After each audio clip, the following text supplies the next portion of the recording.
Hello students, welcome to from the basics YouTube channel. मैं हूं अरूप और आप लोग देख रहे हैं वेब ऑप्टिक्स सीरीज़।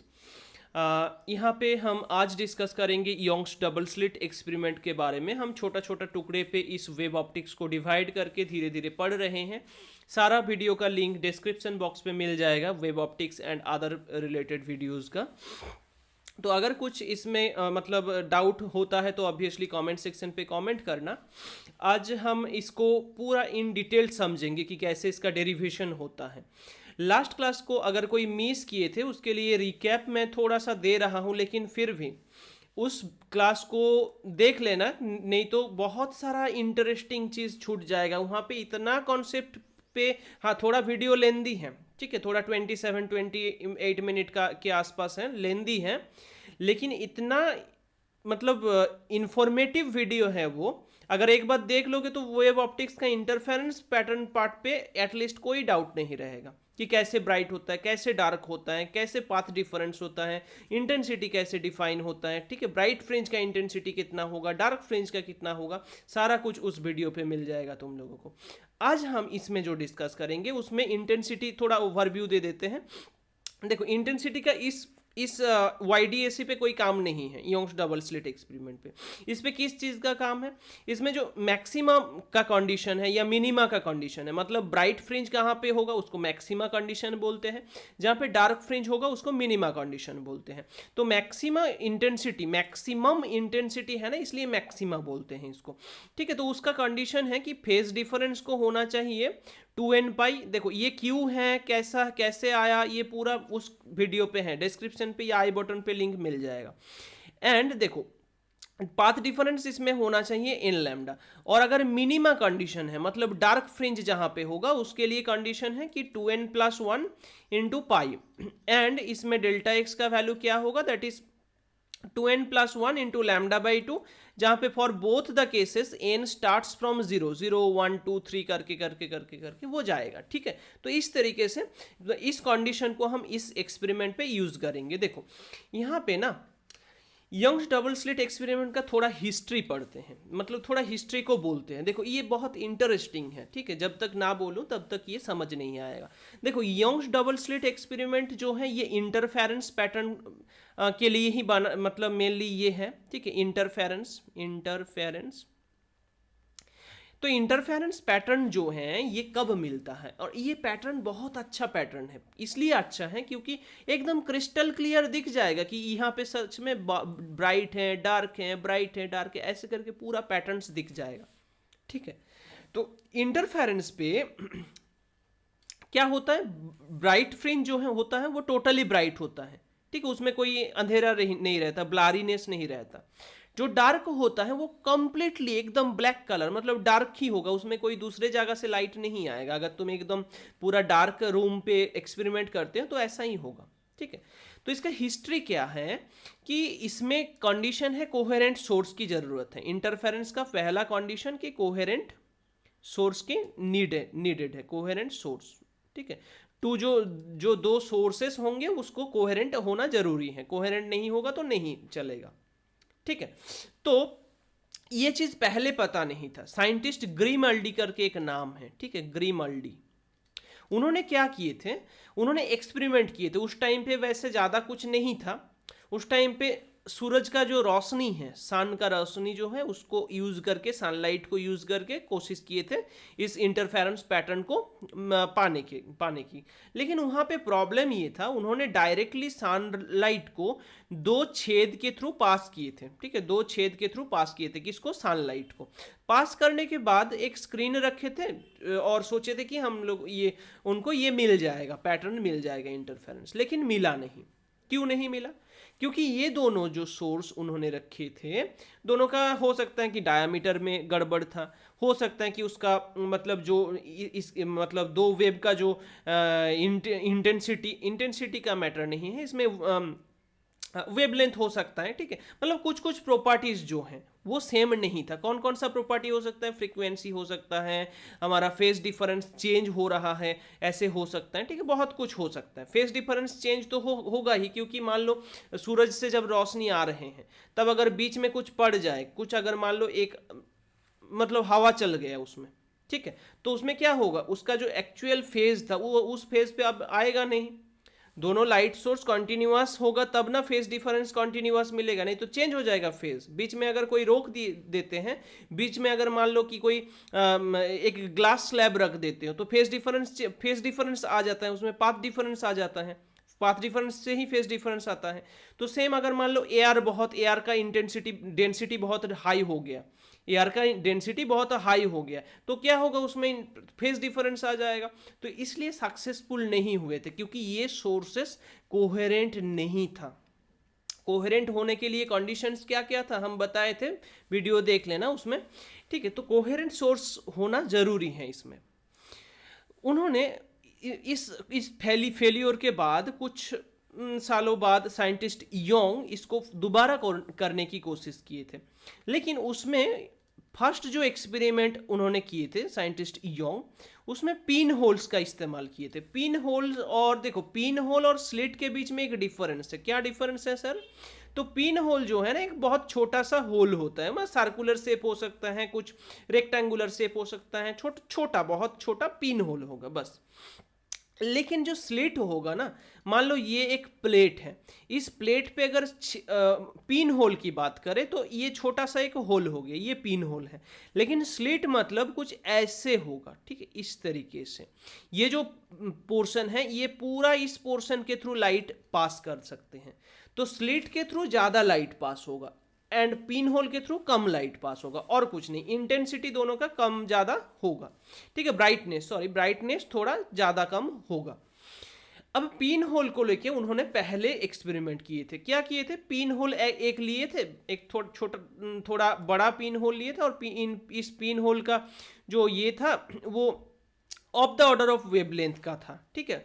तो ज़्यादा यहाँ से वेव मतलब लाइट पास नहीं हो पाया, तो ज़्यादा क्योंकि लाइट वेव नहीं पास हो रहा है तो इसका मतलब इसका इंटेंसिटी कम होगा ऑब्वियसली। तो फिर इसमें दो छोटा छोटा होल रखे थे इसके आगे।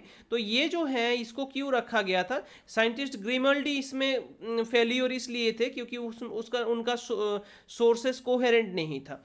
लेकिन योंग्स जब स्टार्ट किए थे, इसका सोर्स कोहेरेंट था इनका। क्यों? क्योंकि एक पहले ही एक स्लिट के थ्रू पास करवा दिए थे ताकि वहाँ पे कोई मतलब वेव अदर्स कोई वेव का इम्पैक्ट ना पड़े, ठीक है। जितना भी वेव आए सब कुछ यहाँ से ही आए, यहाँ से आए फिर यहाँ पे टकराया इन दो सोर्स से, फिर तुम्हारा स्पेरिकल वेब फ्रंट होते होते होते होते होते होते ये धीरे धीरे इसके स्क्रीन की ओर गया, और फिर वहाँ पे क्योंकि कोहेरेंट सोर्स है फिर वहाँ पे path difference and phase difference का कॉन्सेप्ट यूज करके consecutive dark and bright fringe मिल गया था। लेकिन इसमें प्रॉब्लम ये था कि क्योंकि पिन होल उन्होंने यूज किए थे, तो इस वजह से पिन होल यूज करने की वजह से उसमें इंटेंसिटी बहुत लो था। उसके बाद इसमें करेक्शन किया गया कि नहीं, इसको पिन होल नहीं, हम स्लिट लेंगे। तो पिन होल में मैटर क्या है, पिन होल एक बहुत छोटा सा एक पॉइंट जैसा है, तो उसके थ्रू जब लाइट पास करेगा तो light wave spherical web front बनाएगा, है ना। मैं वेब फ्रंट जब पढ़ाया था उसमें समझाया था कि जब पॉइंट सोर्स है तब स्फेरिकल वेब फ्रंट मिलता है। लेकिन जहाँ पे स्लिट है ना, स्लिट तो ऐसे पूरा ऐसे इस लिनियर स्लिट होगा, रेक्टेंगुलर पूरा पास करेंगे, तो हर एक पॉइंट से कुछ इस तरीके से वेव जनरेट करता रहेगा, ठीक है। तो ये जो पैटर्न देंगे ना, ये सिलिंड्रिकल टाइप का होगा, मतलब कुछ इस तरीके से, देखो कुछ इस तरीके से सिलिंड्रिकल फॉर्म पे ये वेब फ्रंट इसका बनेगा, ठीक है। कुछ इस तरीके से ये कॉन्टिन्यूसली आगे बढ़ता रहेगा, ठीक है। तो इसमें क्या है, एक तो ज़्यादा लाइट पास कर रहा है एंड वेब फ्रंट का भी कॉन्सेप्ट इसमें यूज हो रहा है। तो मतलब उसमें जहाँ पे स्फेरिकल वेब फ्रंट यूज हुआ था पिन होल पे, स्लिट पे क्या होता है, सिलिंड्रिकल वेब फ्रंट यूज होता है, ठीक है। तो इसको यूज करके ज़्यादा ब्राइटनेस एंड ज़्यादा क्लैरिटी के साथ हम लोगों को योंग्स डबल स्लिट एक्सपेरिमेंट का जो ये है मतलब पैटर्न्स हैं, इंटरफेरेंस पैटर्न, वो मिल जाता है। तो Young's double slit experiment interference pattern का ही है। और इसमें क्या किया जाता है, तो हम अब इसका जो मतलब क्यू फॉर्म होता है उसको समझेंगे पहले, उसके बाद हम इसका मैथमेटिकल डेरिवेशन पे आएंगे। देखो जैसे मान लो लाइट वेव ऐसे आया, यहाँ पे एक स्लिट मिला इसको, तो वेव जो है कुछ इस तरीके से पास हो जाएगा। अगर क्या है इस स्लिट का इस स्लिट का मान लो जो डायामीटर है या इस स्लिट का जो विद है, स्लिट विद बोलते हैं इसको, तो स्लिट विद जो है अगर बहुत ज़्यादा है, ठीक है, स्लिट विद अगर मान लो डी है, ये ग्रेटर देन लैम्डा होगा, तो ऐसे ही पास होगा, मतलब कोई ये नहीं मिलेगा, कोई सिलिंड्रिकल या स्फेरिकल कोई भी वेब फ्रंट इसमें नहीं मिलेगा, ठीक है। लेकिन अगर बहुत छोटा हो जाए, बहुत छोटा अगर हो जाए, जैसे कि कंपेरेबल टू द वेवलेंथ अगर हो जाए, मान लो D of the order of lambda हो जाए, ठीक है, तो उस टाइम पे क्या होगा, इधर ऐसे निकलेंगे नहीं, इधर सिलिंड्रिकल वेब फ्रंट मिल जाएगा। हम सिलिंड्रिकल क्यों बोल रहे हैं, क्योंकि देखो इधर से हम जो ये काटे थे इसको, यहाँ इसके थ्रू पास हो रहा है ना, तो हम इधर से देख रहे हैं, आंख रख के इधर से देख रहे हैं, ठीक है, तो स्लिट दिखेगा ना यहाँ पे ये जो स्लिट है, ये तो स्लिट है पूरा, ठीक है, ये स्लिट है, तो ऐसे ही दिखेगा ये जो स्लिट का विद है, ठीक है, विद मतलब किसको बोल रहे हैं हम, इसका जो ये है गैप है दोनों के बीच में, तो वो विद है इसमें, ठीक है, तो उसके थ्रू लाइट पास हो रहा है। तो ऐसे अगर पास होगा लाइट इसके थ्रू, तो कुछ इस तरीके से ये आगे बढ़ेगा, कुछ इस तरीके से, ठीक है, कुछ इस तरीके से ये आगे जाएगा। नेक्स्ट, ये जैसे ही गया उसके आगे और दो स्लिट रख दिया गया है। कौन रखा था, साइंटिस्ट योंग रख दिए थे इसको ग्रीमल्डी भी कोशिश किए थे, लेकिन ग्रीमल्डी जब किए थे तब उसमें डायरेक्टली सनलाइट को एंटर करवाए थे, लेकिन योंग्स थोड़ा मतलब इसमें टैलेंट यूज किए थे कि नहीं हम डायरेक्ट नहीं करेंगे क्योंकि इसमें कोहेरेंट सोर्स की जरूरत पड़ेगी, तो इसलिए क्या किए थे उन्होंने, कुछ इस तरीके से किया था। अब देखो यहाँ पे वेव जैसे ही टकरा के और यहाँ से सिलिंड्रिकल वेव पैटर्न मिलता रहा कंटिन्यूअसली, ठीक है, यहाँ से सिलिंड्रिकल वेव पैटर्न्स मिलता रहा इस तरीके से। सेम एक वेव यहाँ पे भी टकराया, लेकिन हाँ ये दोनों का फेस डिफरेंस सेम है, ये जो दो स्लिट पे जो वेब आके मिला ना, ये यहाँ पे और यहाँ पे, वो तो एक वेब का ही, मतलब मान लो एक स्फेरिकल वेब फ्रंट अगर है, ये एक पूरा स्फेरिकल वेब फ्रंट जो है इसका हर एक पॉइंट सेम फेज पे रहेगा, है ना, इन दो पॉइंट के बीच में तो कोई फेज डिफरेंस नहीं रहेगा। जैसे कि ये इलेक्ट्रोस्टैटिक्स पे पढ़े थे, वेब फ्रंट का भी कॉन्सेप्ट सेम है। इलेक्ट्रोस्टैटिक्स पे गाउसियन सरफेस या इक्विपोटेंशियल सरफेस पढ़े थे कि एक पॉइंट चार्ज है, इसके साइड पे अगर हम एक गाउसियन सरफेस कंसीडर करते हैं तो हर एक पॉइंट पे क्या होता है, उसका पोटेंशियल सेम रहता है। सेम इसमें भी है, अगर हम मान लो एक वेब फ्रंट ले रहे हैं तो वेब फ्रंट का हर एक पॉइंट पे क्या होगा, कांस्टेंट फेज मेंटेन रहेगा, ठीक है।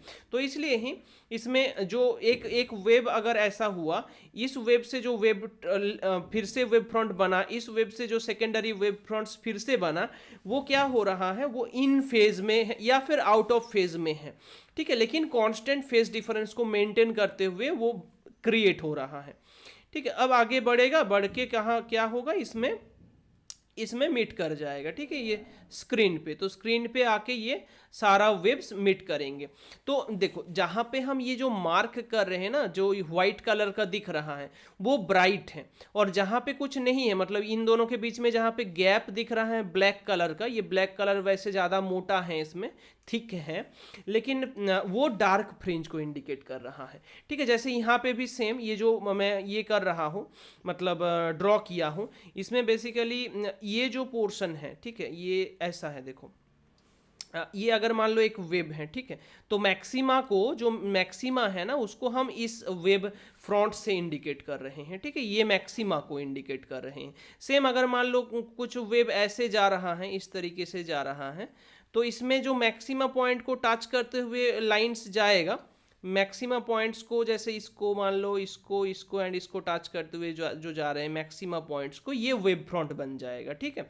तो और ये इस लाइन को ही हम वाइट कलर से यहाँ पे डिनोट किए हैं, ठीक है, तो ये ऐसे जा रहा है। और जो जिसको इंडिकेट नहीं किए हैं, मान लो यहाँ पे ये जो पॉइंट्स हैं, इधर क्या होगा, इधर ये तो डार्क होगा, ठीक है, अगर इंडिकेशन नहीं है तो वो डार्क है। हाँ, इसको मतलब दूसरा तरीके से भी ड्रॉ कर सकते हो कि सर हम ऐसे ड्रॉ करेंगे, देखो हम ऐसे ड्रॉ करेंगे, ऐसे भी ड्रॉ कर सकते हो, कभी कभी इस कोई बुक पे ऐसे भी रहता है। मान लो हम जो यहाँ पे ब्राइट फ्रिंज मिल रहा है सर, उसको हम वाइट कलर से इंडिकेट करेंगे ऐसे करके, ठीक है, एक सेकेंड, ब्राइट कलर से जो वाइट कलर से ड्रॉ कर रहे हैं वो हमारा ब्राइट फ्रिंज है, और जो ग्रीन कलर से इंडिकेट कर रहे हैं सर वो हमारा डार्क है। फ्रिंज नहीं, मतलब वो मिनिमा पॉइंट्स हैं, ठीक है, वो मिनिमा पॉइंट्स हैं कुछ ऐसे ऐसे, ठीक है। इसके बाद इधर भी एक मिलेगा ऐसे, और कॉन्टिन्यूसली ये स्क्रीन की ओर आगे बढ़ता रहेगा। सेम चीज़ इधर भी अगर हम करते हैं कि डार्क जो है उसको हम ग्रीन से इंडिकेट करेंगे, ठीक है, डार्क को हम ग्रीन से इंडिकेट करेंगे। एंड एक सेकेंड, देखो ये डायग्राम सिर्फ समझने के लिए है, इतना तुम लोगों को ड्रॉ करने की ज़रूरत नहीं है एग्ज़ाम पे, ठीक है, एग्ज़ाम पे ड्रॉ करने की ज़रूरत नहीं है। अब देखो इसमें भी वाइट कलर जो मैं ये कर रहा हूँ, ड्रॉ कर रहा हूँ, वो पिक पॉइंट को इंडिकेट कर रहा है, मतलब क्रिस्ट को इंडिकेट कर रहा है। क्रिस्ट और ट्रॉ, एक वेब पे दो चीज़ रहता है ना, क्रिस्ट और ट्रॉ। तो क्रिस्ट पॉइंट को वाइट कलर से एंड ट्रॉ को हम ग्रीन कलर से इंडिकेट कर रहे हैं, ठीक है। मान लो ऐसे वेब जा रहा है तो इसको वाइट कलर से इंडिकेट कर रहे हैं, एंड ये वाला हिस्सा है इसको हम ग्रीन कलर से, ऐसे, ठीक है। ये हम प्लेन वेब फ्रंट शो किए हैं, इसमें स्फेरिकल वेब फ्रंट है और कुछ नहीं, बस। देखो, और अभी जहाँ पे देखो, जहाँ पे इन फेज पे मीट करेंगे, मान लो कि एक वेब जो है ऐसे है और एक वेब ऐसे हैं, ये दोनों इन फेज पे मीट किया, मतलब इसका जो रिजल्टेंट एम्पलीट्यूड होगा बढ़ जाएगा। अब अगर एक वेब ऐसा है दूसरा ऐसा है तो तब भी ये इन फेज में है, क्योंकि इन दोनों का जोड़ के नीचे होगा लेकिन बढ़ जाएगा। लेकिन अगर मान लो एक ऐसा हुआ दूसरा ऐसा हुआ, तब क्या होगा, एक का क्रिस्ट दूसरे का ट्रॉ के साथ अगर मिल रहा है, एक का क्रिस्ट दूसरे का ट्रॉ के साथ, तब उसमें मिनिमा मिल जाएगा, मतलब डार्क फ्रिंज हो जाएगा। तो ग्रीन, अगर ये नीचे वाला हिस्सा को हम किससे डिनोट किए थे, ग्रीन कलर से, तो ग्रीन अगर ग्रीन के साथ मिले, ग्रीन अगर ग्रीन के साथ मिले तब भी क्या देंगे, मैक्सिमा देंगे सर। और अगर ग्रीन अगर वाइट के साथ मिले, वाइट के साथ मतलब ये ग्रीन है मिनिमा, और वाइट जो है यहाँ पे मैक्सिमा था, मतलब क्रिस्ट था, क्रिस्ट अगर ट्रॉ के साथ मिले, ठीक है, तब क्या होगा सर, मिनिमा हो जाएगा। अगर वाइट, ये क्या था, वाइट था क्रिस्ट, ये भी क्रिस्ट है वाइट, तो वाइट अगर वाइट से मिले तब क्या मिलेगा, मैक्सिमा मिलेगा सर। तो इसमें देखो वो ढूंढो उस पॉइंट को। अगर हम इसमें देखें, देखो ये कौन सा पॉइंट है, ये क्रिस्ट के साथ, ये क्रिस्ट के साथ, तो इधर जो जाएगा ना, इधर से जितना भी लाइंस जाएगा जहां पे इंटरसेक्ट करेंगे, ये ब्राइट फ्रिंज देंगे, ये ब्राइट फ्रिंज देंगे। दूसरा देखो, दूसरा ढूंढो, दूसरा जैसे कि ये, इसको ध्यान दो, ये जो पॉइंट्स हैं, खैर और नहीं है इसमें, ठीक है। तो यहाँ पे ये जो लाइंस जाएगा, ये लाइंस क्या देंगे हम लोगों को, डार्क देंगे, ठीक है। और कुछ डार्क का देखो, जहाँ पे ऑल्टरनेट वे पे टच कर रहा है, ठीक है। एक तो ये यहाँ पे हुआ, दूसरा एक यहाँ पे हुआ, तीसरा यहाँ पे हुआ, ठीक है, ये भी देखो है। तो ऐसे इस तरीके से ये जो मीट करेंगे ये क्या देंगे, हमारा डार्क देंगे। सेम देखो ये बहुत अच्छे तरीके से समझ आएगा, इसमें बहुत क्लैरिटी के साथ है, देखो ये वाला पॉइंट्स है ना, ये क्या देंगे हमारा, ये सेम जगह से नहीं गुजरेंगे, क्योंकि ग्रीन को अलग करना है, वाइट को अलग करना है, ठीक है। ये ग्रीन वाला अलग होगा, ग्रीन वाला मिनिमम का पिक देंगे, है ना, ग्रीन वाला मिनिमम का पिक देंगे, और वाइट वाला मैक्सिमा का पिक देंगे, ठीक है। तो ग्रीन वाला जो है ऐसे जाएगा, ऐसे, और वाइट वाला जो है ऐसे जाएगा, दोनों ही मैक्सिमा ही है, कोई प्रॉब्लम नहीं, दोनों ही क्या है, ब्राइट ही देंगे, दोनों ही इसमें ब्राइट देंगे, क्योंकि इंटेंसिटी क्या है, प्रोपोर्शनल है ना। इंटेंसिटी ये तो एम्पलीट्यूड का मैटर है, मतलब कोई ऊपर गया कोई नीचे गया, ये एम्पलीट्यूड का मैटर है। हम लोगों को जो यहाँ पे फ्रिंज दिखेगा, जो स्क्रीन पे दिखेगा, वो एम्पलीट्यूड नहीं है, वो इंटेंसिटी दिखेगा हम लोगों को। जैसे कोई भी लाइट दिखाई देता है, वो एम्पलीट्यूड थोड़ी दिखाई देता है, हम लोगों को इंटेंसिटी दिखाई देता है। तो मान लो ये अगर ए है, ये भी ए है, तो ये क्या होगा, 2a इसका एम्पलीट्यूड हो जाएगा, यहाँ पे -2a इसका एम्पलीट्यूड हो जाएगा। लेकिन अगर इंटेंसिटी की बात करें तो 2a का होल स्क्वायर 4a स्क्वायर मिलेगा पॉजिटिव में, इधर भी सेम -2a का होल स्क्वायर 4a स्क्वायर मिलेगा पॉजिटिव में। तो इसलिए ही कोई भी मतलब यहाँ पे green green, white white, green green, ये जो कंडीशंस हैं ये ऑलवेज ब्राइट फ्रिंज देंगे, ठीक है, इसलिए ही ब्राइट फ्रिंज देंगे। नीचे है, नीचे एम्पलीट्यूड है, नीचे इंटेंसिटी नहीं है, क्योंकि उसका स्क्वायर करके बढ़ जाएगा वो। ठीक है, अभी मैथमेटिकल डेरिवेशन को देखेंगे। ठीक है, ये पूरा कॉन्सेप्ट पे आ गया। और हाँ, ब्राइट फ्रिंज है, एकदम सेंटर पे जो फ्रिंज होता है ये ऑलवेज ब्राइट होता है। ठीक है, ये जो सेंट्रल मैक्सिमा मिलता है, सेंट्रल पे होता है, ये मैक्सिमा होता है ऑलवेज, मतलब ब्राइट फ्रिंज मिलता है। वैसे तुम कंडीशन भी लगा सकते हो कि सर कैसे बोल रहे हो ये चीज़ कि वहाँ पे मैक्सिमा होगा, तो इसके लिए कंडीशन ये है कि तुम एन लैम्डा को ही देखो ना। अच्छा ठीक है, उसको हम आएंगे उसमें। मतलब एन का वैल्यू अगर जीरो कर दोगे तो नंबर वन, एन का वैल्यू अगर जीरो पुट करोगे तो वो कौन सा है, कितना, एक सेकेंड, हाँ ठीक है, हम नेक्स्ट पे आएंगे उस पर। ठीक है, उसको थोड़ा इलाबोरेट करना है, एक्सप्लेन करना है उसको, नहीं तो समझ नहीं पाओगे। देखो कि क्यू सेंट्रल वाला ये होता है। ठीक है, आ रहे हैं उसमें। चलो मैथमेटिकल डेरिवेशन को थोड़ा देख लेते हैं। हम स्लिट को, सिर्फ डबल स्लिट को इसमें ड्रॉ कर रहे हैं। ठीक है, ये वाला एंड ये वाला, दो स्लिट को ड्रॉ कर रहे हैं। ये S1 है, ये S2 है, ये हमारा स्क्रीन है।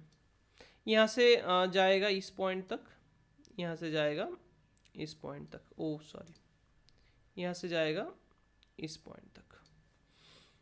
ठीक है, हमारा ये हो गया D मतलब डिस्टेंस बिटवीन या separation between the source and screen. ठीक है, स्लिट एंड स्क्रीन। ये D मान लेते हैं इसका, the separation between two slits, दो स्लिट के बीच में सेपरेशन। तो ये वैल्यू कितना होगा इसका, D/2 हो जाएगा सर। और ये वैल्यू कितना होगा सर, D/2 हो जाएगा। दोनों ही D/2। ये S1 से जो लाइट जा रहा है उसका कुछ वेव होगा, मान लो वेव पैटर्न ऐसा गया, और यहाँ से भी कुछ एक वेव गया कुछ इस तरीके से। इन फेस मीट करेंगे या आउट फेज मीट करेंगे वो बाद का मैटर है। ये स्क्रीन है, ठीक है, ये स्क्रीन है। इन फेज मीट करेंगे या आउट ऑफ फेज मीट करेंगे वो बाद का मैटर है, उस पे हम आएंगे। तो मान लेते हैं P पॉइंट पे वो लोग मीट किया। ठीक है, ये O क्या है, O सेंट्रल मैक्सिमा है। O क्या है, सेंट्रल मैक्सिमा, मतलब सेंट्रल फ्रिंज है एक्चुअली, वो मैक्सिमा ही होता है, आएंगे उसमें, मैं बोला था। ठीक है, देखो अब इसमें दोनों का पाथ डिफरेंस कितना है वो हम लोगों को कैलकुलेट करना होगा, क्योंकि हम पाथ डिफरेंस अगर हम लोगों को मिल गया तो ब्राइट का कंडीशन यूज कर देंगे, डार्क का कंडीशन यूज कर देंगे, तो ऑटोमेटिकली ये आ जाएगा। ठीक है, तो पाथ डिफरेंस कितना है अगर डेल्टा एक्स बोले तो S2P देखो यहाँ पे बड़ा दिख रहा है ना, तो S2P और S1P के बीच में कुछ पाथ डिफरेंस होगा, वो मान लो डेल्टा एक्स का पाथ डिफरेंस होगा। ठीक है, तो उसको S2P माइनस S1P बोल रहे हैं। अभी S2P का वैल्यू क्या होगा, S2P मतलब इस ट्राइंगल के ऊपर फोकस करो, इस ट्राइंगल के ऊपर। ठीक है, यहाँ पे ये S2P जो है ये हाइपोटेन्यूस बन जाएगा उस ट्राइंगल का, है ना। ये D है, ये मान लो सेंट्रल मैक्सिमा से एक n दूरी पे फॉर्म हो रहा है। ये nth फ्रिंज मान लिए हैं हम कि nth फ्रिंज होगा वो, क्योंकि कितना नंबर ऑफ फ्रिंज है वो हम लोगों को पता नहीं है, तो इसलिए हम मान रहे हैं कि वो nth फ्रिंज होगा जिसका दूरी सेंट्रल मैक्सिमा से xn है। यहाँ से यहाँ तक पूरा डिस्टेंस कितना है, xn है। तो अगर हम S2P निकालें, इसमें S2P का वैल्यू कितना होगा, देखो ये टोटल है xn। ठीक है, ये टोटल है xn। S2P मतलब ये जो ट्राइंगल है इसका हाइपोटेन्यूस है, तो इसका बेस एंड अगर परपेंडिकुलर पता चल जाए, जैसे बेस तो D है, कैपिटल D, परपेंडिकुलर हम लोगों को पता करना है। परपेंडिकुलर कितना होगा, तो यहाँ से यहाँ तक दूरी xn है, और ये वाला दूरी कितना है, D/2, तो xn प्लस D/2 हो जाएगा हमारा पूरा इस पॉइंट से इस पॉइंट तक का दूरी, है ना, xn प्लस D/2। एक बार डायग्राम को देख लो, तो S2P का वैल्यू क्या होगा फिर, रूट अंडर, क्योंकि वो हाइपोटेन्यूस है, तो D² plus xn plus D/2 whole square. Same geometry को इस्तेमाल करते हुए S1P को देखो, root under D² plus xn minus D/2 इसमें होगा। एक बार देख लो डायग्राम के साथ मैच करके, क्योंकि हम लोगों को अभी ये डिस्टेंस चाहिए था, तो ये पूरा xn है और ये D/2 को घटाएंगे तो ये वाला डिस्टेंस आ जाएगा। ठीक है, तो इस तरीके से xn minus D/2 whole square हुआ हमारा परपेंडिकुलर। तो हमारा फॉर्मूला S1P S2P दोनों ही आ गया। अभी डेल्टा एक्स का वैल्यू क्या होगा, दोनों का वैल्यू पुट कर दो, तो root under D² plus xn plus D/2 whole square minus root under D² plus xn minus D/2 whole square. Both side से कैपिटल डी को कॉमन ले लो। बोथ साइड से अगर कैपिटल डी को कॉमन करोगे तो इसमें 1 प्लस डी स्क्वायर को अंदर से बाहर निकाले, एकदम पूरा रूट से बाहर निकाल रहे हैं। तो 1 plus X N plus D by two का whole square whole to the power half, root था ना तो whole to the power half किए हैं और इसके नीचे डी स्क्वायर लिख दिए क्योंकि डी स्क्वायर को हम कॉमन लिए हैं। फिर माइनस इधर से भी डी को कॉमन लेते हैं तो 1 plus X N minus D by two का whole square divided by D square आ जाएगा। ठीक है, ये वाला आ गया। अभी एक्सएन का वैल्यू जो है, ये डेल्टा एक्स का वैल्यू जो है हम निकालने वाले हैं। ठीक है, इसको हम इरेज कर रहे हैं क्योंकि इसका काम ऑलरेडी हो गया है। नेक्स्ट ये 1/2 है, ये 1/2 है। अच्छा ये भी 1/2 होगा क्योंकि रूट था ना ऊपर। देखो अभी हम बाइनोमियल यूज करेंगे। क्यों बाइनोमियल यूज करेंगे? क्योंकि ये जो एक्सएन दूरी है ये बहुत छोटा है, बहुत ही छोटा, मतलब जो स्क्रीन पे दिखता है ना कि बहुत सारा पैटर्न्स मिला, तो उसके कंपैरिजन पे मान लो इतना रीजियन का पैटर्न है और इतना दूरी से, इतना रीजियन का पैटर्न है, इतना दूरी से ये मतलब लाइट सोर्स, लाइट वेव जा रहे हैं। तो ये हमारा स्क्रीन है, ये हमारा सोर्स है। तो ये कैपिटल डी दूरी जो है, ठीक है, सोर्स से स्क्रीन तक जो कैपिटल डी दूरी है वो बहुत ज़्यादा है। लेकिन ये जो दूरी है यहाँ पे, ठीक है, एक्सएन का जो मतलब स्क्रीन पे जो पैटर्न आता है वो जो दूरी है, ये दूरी इतना ज़्यादा नहीं है, छोटा है बहुत। तो क्योंकि छोटा है इसलिए ये टर्म भी छोटा हो जाएगा, है ना, छोटा स्क्वायर डिवाइडेड बाय बड़ा स्क्वायर, तो टर्म और भी छोटा हो जाएगा। जैसे 2/5 मान लो, इसका स्क्वायर करोगे तो कितना आएगा 4/25, तो 2/5 तो छोटा था ही, उससे भी ये छोटा हो गया। ठीक है, तो इसलिए क्योंकि उसका वैल्यू बहुत छोटा है इसलिए हम इसको इग्नोर, मतलब इसका वैल्यू देखो 1 plus x whole to the power n अगर है, एक्स अगर बहुत छोटा है ना, स्मॉल है, तो उस टाइम पे इसको हम 1 प्लस एन एक्स कर देते हैं। ठीक है, और इसका एग्जाम्पल मतलब कैसे हो रहा है, इसका एग्जाम्पल ऐसे ले सकते हो कि 1 प्लस एक्स का होल स्क्वायर अगर करोगे 1 plus 2x plus x square होता है। अगर x बहुत छोटा है तो एक्स स्क्वायर को इग्नोर करके सिंपली 0 कर सकते हैं, तो 1 प्लस 2x मतलब 1 प्लस अगर 2 के जगह पे n होता तो 1 प्लस एन एक्स कर देते। तो इस तरीके से इसको समझ सकते हो कि हाँ कैसे हो रहा है। तो क्योंकि वो बहुत छोटा है, कौन सा टर्म, ये वाला टर्म, इसलिए हम डेल्टा एक्स इक्वल्स टू लिख सकते हैं डी इंटू 1 प्लस, ये पावर इसके आगे मल्टीप्लाई हो जाएगा, that is half into xn plus D by two whole square divided by D square, फिर minus D into 1 plus half into xn minus D by two whole square divided by D square. बस ये हुआ। ठीक है, हम इसको अभी erase कर रहे हैं क्योंकि इसका और कुछ काम नहीं है, हम ऑलरेडी उसमें कर दिए हैं। ठीक है, इसका और कुछ काम नहीं। इस इक्वेशन को थोड़ा सिंप्लीफाई कर लो। देखो delta x is equals to, D को अगर अंदर मल्टीप्लाई करे तो डी प्लस देखो ये डी, इस डी स्क्वायर कैंसिल आउट होगा डी के साथ, तो 1/2 D into xn plus D by two whole square, फिर माइनस डी प्लस, अच्छा प्लस नहीं होगा माइनस ही होगा, minus 1/2 D into xn minus D by two का होल स्क्वायर। ठीक है, तो ये डी दोनों कैंसिल आउट हो गया, तो डेल्टा एक्स का वैल्यू क्या होगा 1/2 डी इंटू, इसको तोड़ लेते हैं, इन दोनों को तोड़ लेते हैं, या फिर डायरेक्ट फॉर्मूला भी यूज कर सकते हो। ठीक है, तोड़ के करोगे तब भी चलेगा, फॉर्मूला भी यूज कर सकते हैं। इसका फॉर्मूला है 4ab। ठीक है, तो 4 into x n into D by two. ठीक है, a plus B whole square minus A minus B whole square का डायरेक्ट फॉर्मूला यूज कर सकते हो जैसे मैं किया, तो इसमें सब कुछ कैंसिल होके मतलब X N small D by capital D आ जाएगा। ठीक है, 2 से ये 4 जाएगा, ये भी 2 चला जाएगा, तो एक्सएन का वैल्यू हमारा मिल गया। एक्सएन का वैल्यू क्या मिला, D into delta, D by D into delta x, ऐसे मिला। ये एक्सएन का वैल्यू। एक्सएन क्या था सर, नहीं एक्सएन था हमारा सेंट्रल मैक्सिमा से जो फ्रिंज, जिस फ्रिंज की हम बात कर रहे थे, जो पी पॉइंट पे था ना, जो जहाँ पे 2 वेव जाके सुपर इम्पोज किया, ठीक है, उस पॉइंट की दूरी कहाँ से, सेंट्रल मैक्सिमा से। अब देखो ये जो है यहाँ पे, इसको काम पे लगाएंगे हम। तो बेसिकली ऐसा सिचुएशन हो रहा था कि 2 वेव जाके मीट कर रहा था कुछ दूरी पे, कितना दूरी पे, यहाँ से सेंट्रल मैक्सिमा से एक्सएन दूरी पे पी पॉइंट पे टच कर रहा था। अभी ये जो फ्रिंज है ये मैक्सिमा होगा, मतलब ब्राइट फ्रिंज होगा या डार्क फ्रिंज होगा। ठीक है, अगर if the pattern is bright, अगर पैटर्न ब्राइट हो जाए, पैटर्न इज ब्राइट, अगर ब्राइट हो जाए, ब्राइट का कंडीशन क्या था कि उसमें पाथ डिफरेंस होगा n lambda, right, phase difference 2n पाई होगा and path difference n lambda होगा।